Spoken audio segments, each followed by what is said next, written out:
These are heartbreaking stories to hear as people try to cool off in this heat wave. Good evening, I'm Julianne Sheehan. Pretty scary too, especially if you swim in these areas. NBC 10's Katie Benoit joins us live from Smithfield now with how swimmers are reacting. And there could be an end in sight for the ongoing legal feud between Harvard University and the White House. The two might be nearing a compromise after months of back and forth. National correspondent Kayla Gaskins joins us from Washington. The New Bedford Fairhaven swing bridge should be reopened now. Authorities say they were dealing with some heat-related issues, so they kept it open most of the day so marine traffic could go through. We were told the bridge was supposed to go back to the closed position at 5 and reopen to cars for the evening. Now, arrest after a man is shot and killed in Pawtucket. It happened at around 9 p.m. on Broad Street last night. Authorities say a 42-year-old man was transported to the hospital and later died. They have not released the victim's identity. This becomes the city's third homicide this year. Now, it's just by those two white doors that the concrete landing was. Police say it detached before collapsing, killing the 15-year-old girl. And just feet away, there's a memorial spreading where community members are paying their respects, laying candles, flowers, and cards. Now, there are certainly still a lot of questions that have remained unanswered. However, we do know that 2 individuals remain in the hospital today, one of whom is in critical condition. In Portsmouth, Julianne Sheehan, NBC 10 News. Rhode Island state officials are gearing up to vote on the annual state budget. And if it's passed, you may feel an impact on your pocket. Well, you may be dishing out more at the pump, but as for where that money generated is going, it'll help fill RIPTA's $32 million deficit. The House will be voting on the budget next Tuesday, and if passed, will take effect on July 1st. From outside the State House, Julianne Sheehan, NBC 10. While it's finally warming up in D.C., crowds are coming out to the National Zoo to see none other than the giant pandas. With current safety protocols across campus, such as the blue light system, students say that arming AUPD just feels unnecessary. Students tore down those barricades Sunday night before moving the encampment further out towards H Street, where they continue to protest and support. Well, location and quality are important to consider. Students that I spoke to said that price would be their determining factor. While the temperature was below freezing at the HHS, protesters like Dr. Matthew Brown refused to let the cold stand in the way of their message. I'm much more comfortable sitting behind a microscope than I am standing out here in the cold, but it's time for us to actually stand up and fight for what we think is right, which is taking care of Americans and their health.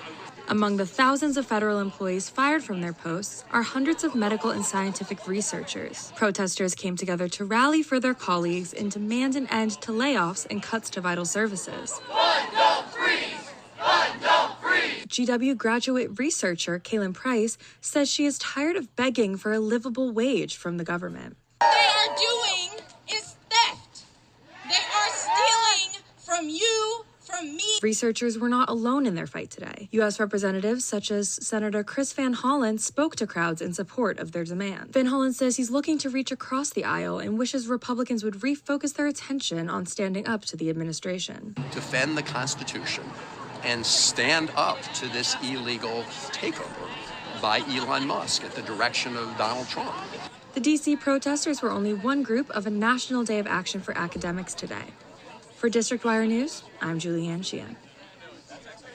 Well, it's officially tourist season in Washington, D.C.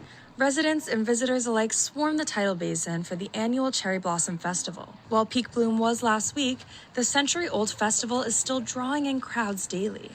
Christina Baker of Northern Virginia was one of many visitors today. Baker reflects on the close community feel that defined her experience at the tidal basin. It is a real nice sense of community. It's a real America moment. You know what I mean? Because everybody's just here enjoying it. The festival attracts repeat sightseers who commit to coming out year after year, including Javier Yepes Vargas. Vargas spent the day enjoying his 9th visit to the festival, reflecting on his first time seeing the basin during peak bloom in 2017. And I was just so amazed by all this beautiful trees. So it's great thing to see in the nation's capital. The cherry blossoms aren't the only thing driving the crowds this year. Food trucks, merchandise booths, and performances by local musicians line the tidal basin for all to enjoy. For those who haven't had the chance to check the festivities out, the festival will be open until Sunday, April 13th. So bring your pet, bring your pal, and catch the beauty while you still can. For District Wire News, I'm Julianne Sheehan. American University students are grieving the death of 16-year-old Nex Benedict. It always is shocking when something like this happens. Benedict, who uses he, him, and they, them pronouns, died after a fight broke out in his school bathroom. The exact cause of death remains under investigation at this time. AU Equality Onward hosted a candlelight vigil to celebrate Nex's life.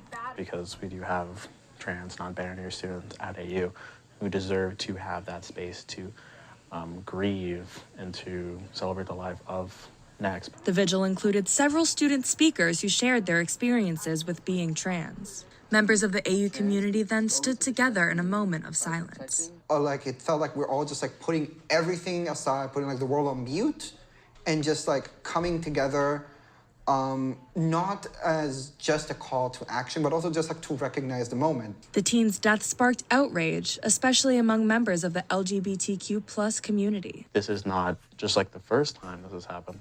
This is like a larger problem that is brewing in this country where the trans community is under attack, non-binary, like the LGBTQ+ community is under attack. As the investigation into Benedict's death develops, Burrell urges people to stay updated.